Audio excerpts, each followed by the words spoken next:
Finally, we've heard LeBron James on the Rockets general manager Daryl Morey's tweet that had a ripple effect around the world. In case you're unfamiliar with the situation, Morey tweeted support of Hong Kong anti-government protesters.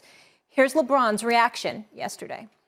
When we all sit back and learn from the situation that happened, understand that what you could tweet or could say, and we all talk about this freedom of speech. Yes, we all do have freedom of speech. But at times there are ramifications for the negative that can happen when you're not thinking about others and you're only thinking about yourself. So I don't believe I don't want to get into a word or sentence feud with Daryl Morey, but I believe he wasn't educated on the situation at hand, and he spoke, and so many people could have been harmed. Not only financially, but physically, emotionally, spiritually. So just be careful what we tweet and we say and what we do, even though, yes, we do have freedom of speech, but there can be a lot of negative that comes with that, too. Okay, LeBron put out these two tweets after his media availability clarifying his position. Let me clear up the confusion. I do not believe there is any consideration for the consequences and ramifications of the tweet. I'm not discussing the substance. Others can talk about that. My team in this league just went through a difficult week. I think people need to understand what a tweet or statement can do to others. And I believe nobody stopped and considered what would happen. It could have waited a week to send it. Max, critics feel that LeBron chose to shut up and dribble on this topic. What's your reaction? I appreciate LeBron's point about the timing. If our guys are over there and you make a tweet supporting freedom in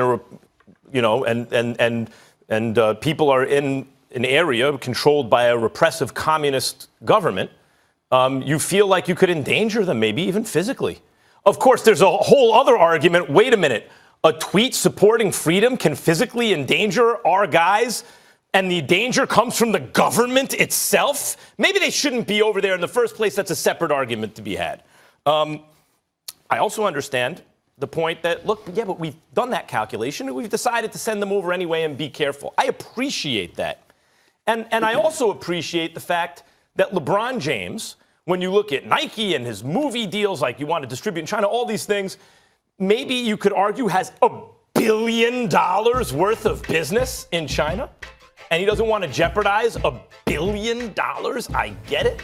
But you know what it's called when you don't make a comment on the substance?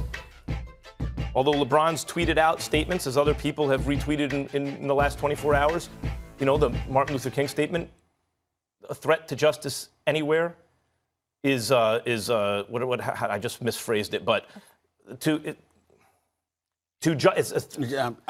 get that. Injustice anywhere is a threat to justice everywhere. Yeah. Anyway. Right.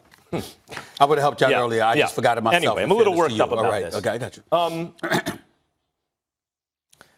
It's called selling out. When $1 billion of business you don't want disturbed, so now you're quiet. In this instance, it's called selling out. I understand it's a very high price, and I'm not saying how I would behave given the same circumstances if I had $1 billion in the line. But that's what it's called. It's very easy to take a stand when there's low to no cost, right? Then you can take a stand. When the cost is high, when there's a real price to pay for taking a stand, then who will stand up? Muhammad Ali, in this case, not LeBron James. There's a lot to dig deep in here. First of all, let me say this. I 1,000% support LeBron James' statement here. 1,000%. I stand with him in terms of what he said. But that doesn't mean that I ignore the inconsistencies of LeBron James' statement in the process. In other words, what you said in this regard, and listen to this carefully, Max, because I respect, you highlighting just your feelings of moral indignation, and I get where you're coming from, and I don't disagree with what you're coming from. But it's important to take LeBron James' words into its proper context, like you did when you started off your soliloquy. LeBron James said the tweet could have waited. LeBron James said Daryl Morey could have waited. He's right about that. He basically accused Daryl Morey of not thinking about anybody but himself, because one has to surmise that because the only other conclusion to draw is that Daryl Morey didn't know what he was doing. And it's hard to imagine that when you consider the fact that the Houston Rockets, courtesy of their relationship with Yao Ming, their former player who's now the president of the Chinese Basketball Federation, and a close relationship and connection he has to the franchise, it's hard to imagine that Daryl Morey had no clue whatsoever what the potential fallout could be because you know you're dealing with China. They are a communist nation. They do run their ship considerably different than ours, okay? We might have shared interests, but we don't have shared values, as you pointed out last week, Max. If we know that, Daryl Morey had to know that. One, he's too intelligent not to have known that. So LeBron James challenging him is basically saying, how could you have engaged in selective amnesia at that particular moment in time when you know we all over there and we might have to end up having to deal with some stuff that we didn't ask to have to deal with. And I think that LeBron James has a point there.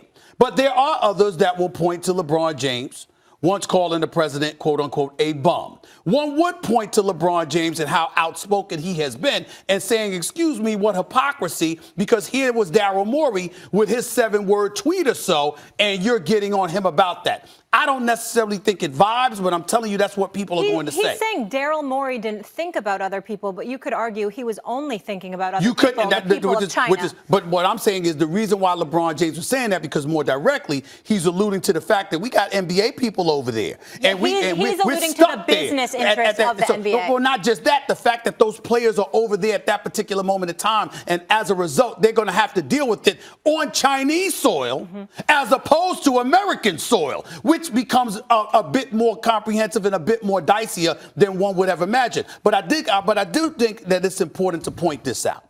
At the end of the day, what this comes down to is I do not believe that LeBron James is selling out. And if he is selling out, you're a sellout.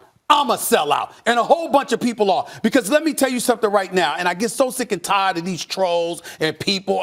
I got somebody told me about John Oliver. He said something about me. I didn't see it. I don't care. He's entitled to his opinion. Everybody is entitled to their opinion. We all have haters. But the thing that absolutely throws me off, we work for ESPN. Oh, my God, it's a crime for me to take the interest of ESPN into consideration. I don't see a writer for the New York Post talking about the New York Post. I don't see a writer for the New York Daily News talking about the New York Daily News. I don't see it at the LA Times. I don't see it at the Washington Post. I don't see it at HBO. I don't see it at Fox. I don't see it anything. The fact that we're going to sit up here with a straight face and act like it's such a crime or we're selling our souls to take the interest of the people we represent into consideration is foolishness. People need to put on their grown-up pants and recognize the fact that that is a part of our reality, no matter where we look, no matter where we go. Let me address that. Please. If you are quoting injustice anywhere as a threat to justice everywhere, and you are standing up for the low-cost to you social issues, then when there's a price to pay, we want to see how you react. I started out by saying if I had $1 billion on the line, I don't know, I get selling out there, but let's call it what it is. Here's something you could say. What bothered me about LeBron is not the timing thing, is nothing like that. It's the complete avoidance of the central issue, which is not complicated. Here's something LeBron should say, in my opinion. LeBron, I think you should say this, and I think others should too. Okay. And if this disrupts business with China, then we shouldn't be doing business with China. They should say the following. I believe and support freedom. I think people should be free. Well, how does that apply to this? That's all I'm going to say about this. I believe in and I support freedom.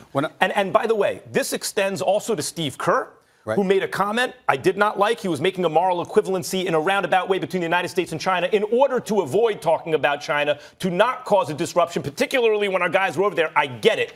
But the thing to do now is to not make moral equivalencies, to not say, no, let's look over here instead of over there, to not say, well, this is very complicated. I don't know enough about it. The thing to do now is say, I believe in freedom, and I think people should be free. That's an easy one, and you can leave it at that. That can be your comment on China, Hong Kong, the United States, the plight of the African American in the United States, the plight of any oppressed people, the plight of or the issue where anyone their speech is being repressed.